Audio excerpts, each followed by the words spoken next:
अस्सलाम वालेकुम dear students, welcome to my YouTube channel learn with me. आज हम नाइन्थ क्लास को पढ़ाई जाने वाली पीटीबी की बायोलॉजी की बुक का चैप्टर नंबर 1 जो है वो स्टडी करेंगे, जो कि है इंट्रोडक्शन टू बायोलॉजी।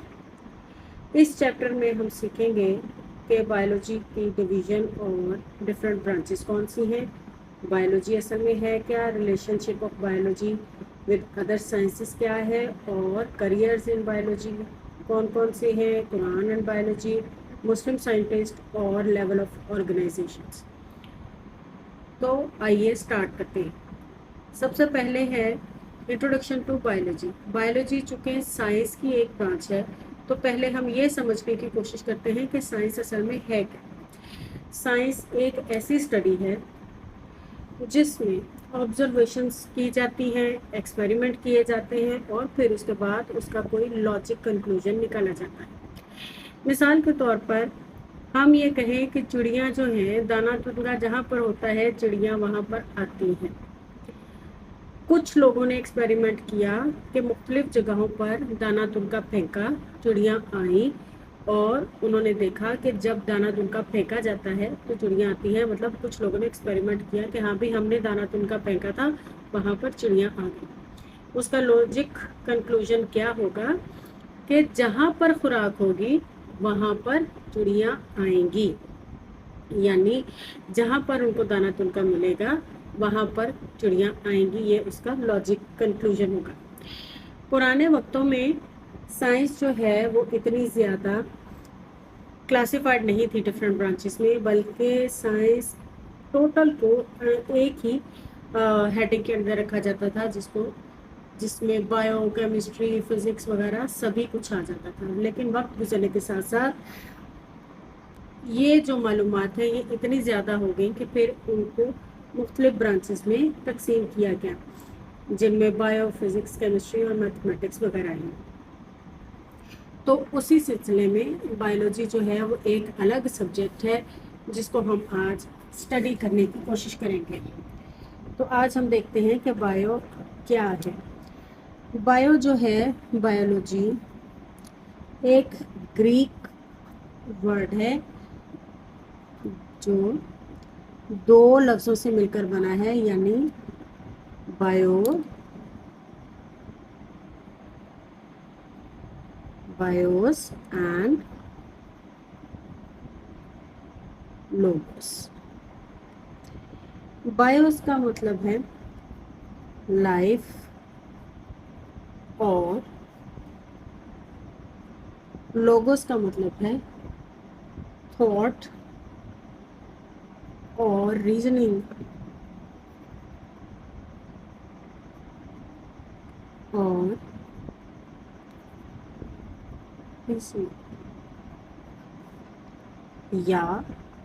यानी किसी चीज़ के बारे में सोचना, उसके लिए वजह तलाश करना कि ये क्या है, क्यों है, कैसे है, किस लिए है, इसके होने का क्या सबब है, और अगर उसमें से कोई अवामिल एनवायरनमेंट पे असर करते हैं तो वो कौन कौन से हैं।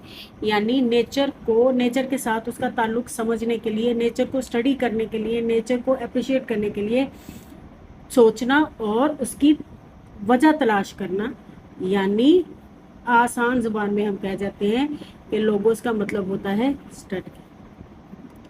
तो बायोलॉजी का मतलब क्या हुआ? Study of life. तो biology stands for study of life.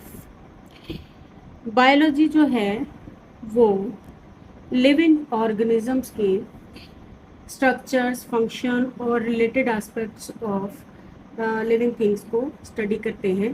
Study of living organisms also provide information and remedies to human problems regarding health, food and environment etcetera. अब बायोलॉजी जो है ये इसको 3 मेन ब्रांचों में तकसीम किया गया। उम्मीद करती हूँ कि यहाँ तक आपको अच्छी तरह से समझ आ गया होगा कि साइंस क्या है और बायोलॉजी क्या है। तो जो 3 मेन ब्रांचेस हैं वो हैं ज़ूलॉजी,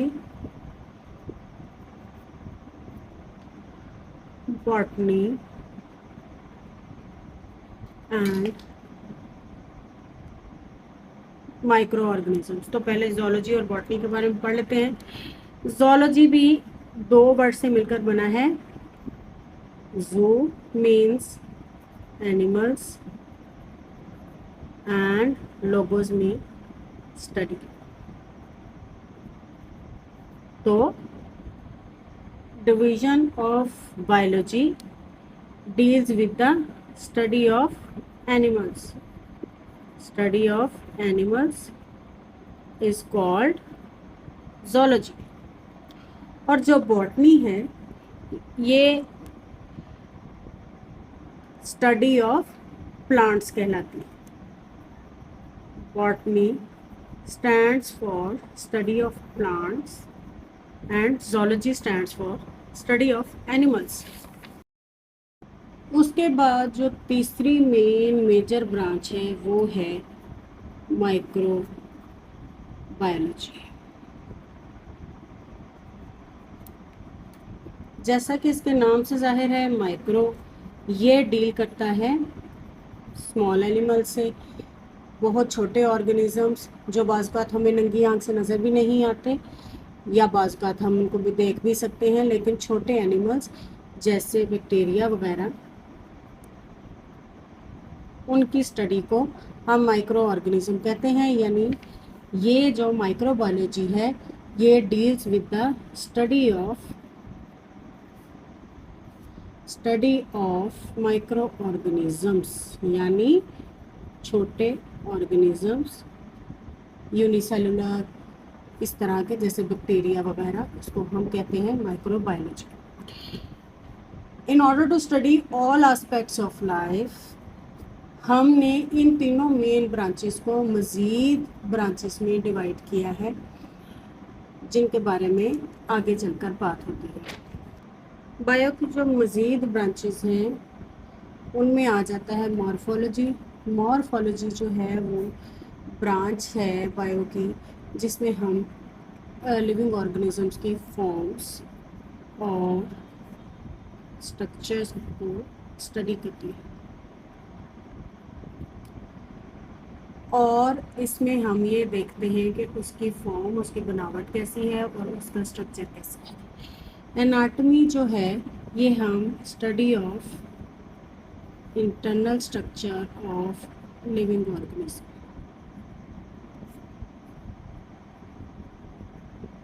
लिविंग ऑर्गेनिज्म का जो इंटरनल स्ट्रक्चर है उसको हम जब स्टडी करेंगे तो उस ब्रांच ऑफ साइंस को, उस ब्रांच ऑफ बायो को हम कहेंगे एनाटॉमी। हिस्टोलॉजी जो है, जैसा कि इसके नाम के से ही जाहिर है, हिस्टो का मतलब होता है टिश्यू, तो ये स्टडी ऑफ टिश्यूज होगा।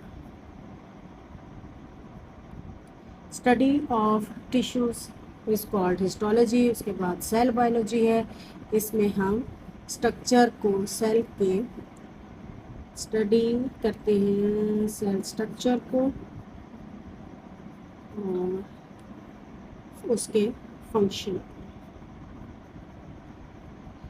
के, यानी सेल कैसे हैं और उनकी बनावट कैसी है और उनका काम क्या है।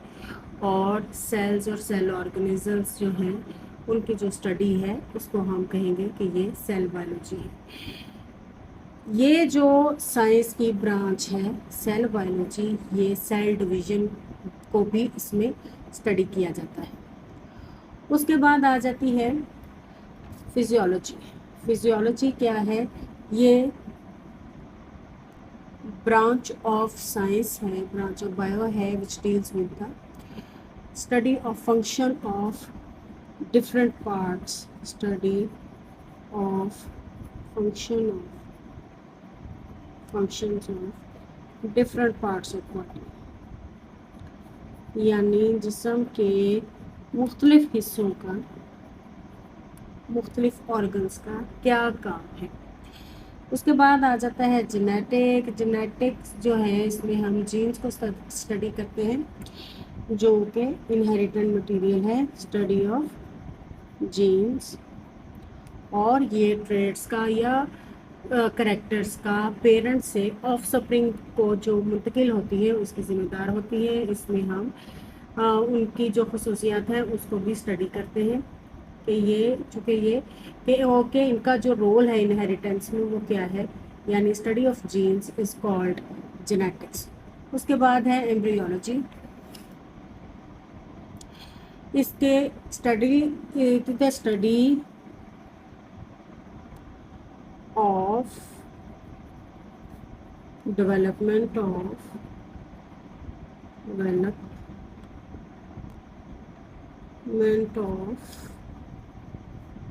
an embryo to new individual।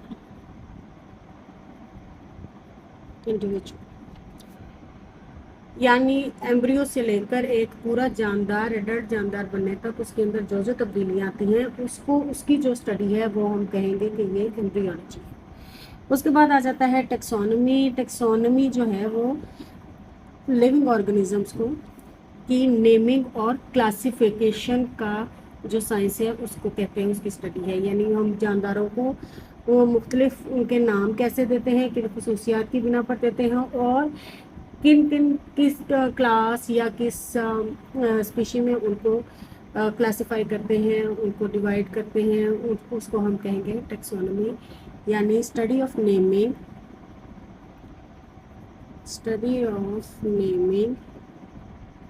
and classification of living organisms into groups and subgroups is called taxonomy। ये काफ़ी सारी ब्रांचेस हैं। उम्मीद करती हूँ कि यहाँ तक आपको अच्छी तरह से समझ आ गया होगा। अगली वीडियो में मैं आपको इससे अगली ब्रांचेस के बारे में समझाऊंगी। अगर आपको मेरी वीडियो पसंद आई हो तो प्लीज़ लाइक शेयर और सब्सक्राइब कर दीजिए। Thank you.